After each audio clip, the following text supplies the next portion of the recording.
UP board के ये 10th class का हिंदी का पेपर है। इसमें हम लोग इसकी आंसर की देखेंगे। आप लोग क्या आंसर लगा करके आए यहाँ से आप मिला सकते हैं। ये देखिए आपका ये प्रश्न पत्र संख्या 801 है और विषय कोड तो आप ही जान ही रहे हैं 901 होता है और HA नंबर। तो इसमें जो है ये प्रश्न पहला देखेंगे, शुक्ल युग के लेखक नहीं है। इनमें से शुक्ल युग के लेखक कौन कौन है? जयशंकर प्रसाद, रामचंद्र शुक्ल, भारतेंदु हरिश्चंद्र इसमें नहीं है। प्रेमचंद भी शुक्ल युग के हैं। तो इसका मतलब इसमें ऑप्शन कौन सा सही हो जाएगा? या डी वाला। और अगला, पूस की रात कहानी के लेखक हैं। पूस की रात की कहानी के लेखक कौन है? प्रेमचंद्र जी। और ये तीसरा प्रश्न, सिंदूर की होली के नाटक, ये सिंदूर की होली के नाटककार हैं। अब इनके नाटककार कौन से हैं? कौन है? जयशंकर प्रसाद, राम कुमार वर्मा, लक्ष्मी नारायण मिश्र या हरि कृष्ण प्रेमी? कौन है? श्री कृष्ण नारायण मिश्र। रूस, अगला है रूस में 25 मास। यात्रा वृत्त के लेखक, अब देखिए यात्रा वृत्त जितने होते हैं मैक्सिमम जो है राहुल संकृत्यायन के हैं। तो इसमें भी किसका हो जाएगा? राहुल संकृत्यायन, यानी डी ऑप्शन सही हो जाएगा। अगला देखेंगे, माटी हो गई सोना संस्मरण के लेखक हैं। अब ये 5वां प्रश्न है, इसके ऑप्शन दिया हुआ है कन्हैया लाल मिश्र प्रभाकर, देवेंद्र सत्यार्थी, माखनलाल चतुर्वेदी और राम वृक्ष बेनीपुरी। तो इसके लेखक कौन हैं? कन्हैया लाल मिश्र प्रभाकर। ठीक। रीतिकाल को अलंकृत काल किस विद्वान ने कहा है? रीतिकाल को अलंकृत काल किस विद्वान ने कहा है? मिश्र बंधुओं ने कहा है। ठीक।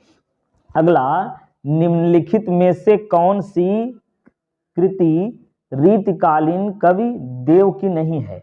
तो रीतिकालीन कवि देव की रचना कौन सी नहीं है? कवि प्रिया जो है ये देव की रचना नहीं है। भारतेंदु युग की विशेषता नहीं है। भारतेंदु युग की विशेषता निम्न में से कौन सी नहीं है?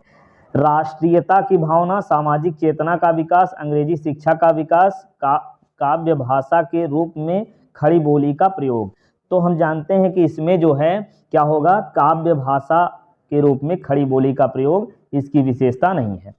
अगला है कि 1934 में प्रकाशित तार सप्तक के संपादक किसने किया है? तो तार सप्तक का संपादक कौन है? अज्ञेय जी, यानी सच्चिदानंद हीरानंद वात्स्यायन अज्ञेय है। और 10वां, राम की शक्ति पूजा किसकी रचना है? सूर्यकांत त्रिपाठी निराला, जयशंकर प्रसाद, राम नरेश त्रिपाठी या महादेवी वर्मा? किसकी रचना है? तो ये राम की पूजा, शक्ति पूजा, ये है सूर्यकांत त्रिपाठी निराला की रचना। अगला देखेंगे, हाथी जैसी देह है, गैठी जैसी खाल, तरबूजी सी खोपड़ी, खरबूजे से गाल। तो उपयुक्त में कौन सा रस है? तो इसमें कौन सा रस? इसको सुन करके हंसी आई क्या? तो हास्य रस है। अब अगला होगा ये 12वां प्रश्न, उस काल मारे क्रोध के तन कांपने उसका लगा, मानो हवा के वेग से सोता हुआ सागर जगा। तो इसमें जो है मानो, देखिए आ गया ना, मनु मानो जन जानो मनोजनो। तो इसमें कौन सा अलंकार होगा? उत्प्रेक्षा अलंकार। जो सुमिरत सिद्धि होय, गण नायक कविवर वदन, करौ अनुग्रह सोय, बुद्धि राशि शुभ गुण सदन। तो इसमें कौन सा है?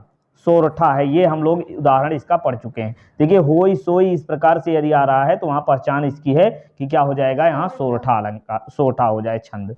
अब निम्नलिखित में से किस शब्द में अनु उपसर्ग का प्रयोग नहीं हुआ है? तो अनु उपसर्ग का प्रयोग किसमें नहीं हुआ? पहचानिए। इसमें अनुकरण, अनुशासन, अनुत्तीर्ण, अनुवाद। तो किसमें नहीं है? अनुत्तीर्ण। इसका क्या होता है? अनधन उत्तीर्ण। अनु नहीं होता, अन होता है, अनधन उत्तीर्ण। और 15वां में नीलकंठ समस्त पद में प्रयुक्त समास है। तो इसमें कौन सा समास है? बहुब्रीहि समास है। बादल का पर्यायवाची शब्द नहीं है। देखिए नीरद, अंबुद, वारद, जलद, हमने बताया ना कि द करके आता है जो वो क्या होता है? वो कमल का होता है। तो इसमें जो है कौन सा सही हो जाएगा? जलज। ठीक है, ये बादल का नहीं है। बाकी ये दा वाले जो होते हैं ये सभी बादल होते हैं, और जा जो होता है ये किसका होता है? कमल का होता है। चलिए अगला देखते हैं, युष्मद यानी तुम सर्वनाम शब्द की तृतीया एक वचन का रूप है। तो तृतीया एक वचन कौन है? त्वया। आंधी आई और हम घर भागने लगे। देखिए 2 वाक्य है ना, इसमें रचना के आधार पर वाक्य के प्रकार बताना है, सरल वाक्य, मिश्र वाक्य, संयुक्त वाक्य या इनमें से कोई नहीं। तो जब 2 वाक्यों को जोड़ करके बनाया जाता तो वो होता है संयुक्त वाक्य। अगला कह रहे हैं कि महात्मा बुद्ध ने विश्व को शांति का संदेश दिया, इस वाक्य का वाच्य है। तो अब महात्मा बुद्ध ने दिया ना, तो इसमें कर्ता मेन है तो कृतवाच्य हो जाएगा। अगला, वह अचानक चला गया, वह अचानक चला गया, चला गया। वाक्य में प्रयुक्त अचानक शब्द का व्याकरणीय परिचय क्या है? देखिए चला गया, अचानक चला गया, तो क्या होगा? क्रिया विशेषण। तो इसमें सी ऑप्शन सही हो जाएगा। अब आगे प्रश्न है ये खंड बा वाला, निम्नलिखित में से एक गद्यांश पर आधारित प्रश्नों का उत्तर दीजिए। ये 2-2 नंबर का देखिए, कुसंग का स्वर सबसे भयानक होता है। तो ये देखिए कुसंग का स्वर, इसमें संग की बात आ गई, मित्रता, इसका जो है हमने मित्रता पाठ वाला गद्यांश कैसे लिखें इसको हमने अच्छे से बताया था, वही आ गया है। तो पहला प्रश्न एक ही जो है लिख करके हमने बताया था, वही आया है। तो इसी प्रकार से जो है इसका उत्तर देंगे आप। और ईर्ष्या की बेटी, ये जो है ममता रामधारी सिंह दिनकर वाला, और ये जो है आपका सूरदास का ये आया है इसमें दूसरे में। तो इस प्रकार से आप इस गद्य पद का उत्तर तो आप लोग दे ही चुके होंगे। और ये इसमें संदर्भ सहित अनुवाद करना था, वाराणसी वाले पार्ट से, ये बहुत इंपॉर्टेंट होता है, हर साल यही आता है। तो ये वाराणसी वाला हो गया, ये इसका कर लीजिए। और संदर्भ सहित हिंदी अनुवाद कर लेंगे आप, अच्छे से किया हुई होगा। ये अनुवाद वाला हो गया। और ये खंड ये जो है खंड काव्य जो है अलग अलग जिले में अलग अलग होता है, तो सब अपने अपने जिले के अनुसार सब लोगों को करना था, तो इसको कर ही चुके होंगे। इसमें क्या बताना है? अगला प्रश्न जो है ये क्या है? एक लेखक का जीवन परिचय। इसमें क्या करना है? एक लेखक का जीवन परिचय देते हुए उनकी प्रमुख रचना का उल्लेख करना है। तो इसमें देखिए 3 बताए थे ना, तो 3 में से देखिए रामचंद्र शुक्ल, राजेंद्र प्रसाद, रामसारी सिंह दिनकर, ये तीनों आप लोगों ने याद किया था। देखिए तीनों आ गया है, तो कोई एक का आप लिख ही चुके होंगे। तो और अगला प्रश्न देखिए, कवि में सूरदास बिहारी, और ये जो है मैथिली शरण गुप्त, सुभद्रा कुमारी चौहान, तो इसमें से किसी एक का आप लोगों ने जीवन परिचय लिखा होगा। पाठ्य पुस्तक में कंठस्थ एक श्लोक, तो एक श्लोक लिख देंगे। और ये जो है पत्रिका आया है, और 2 प्रश्नों का उत्तर इसमें देना है, और किसी एक पर निबंध। तो ये निबंध इस प्रकार से आपका ये पेपर है।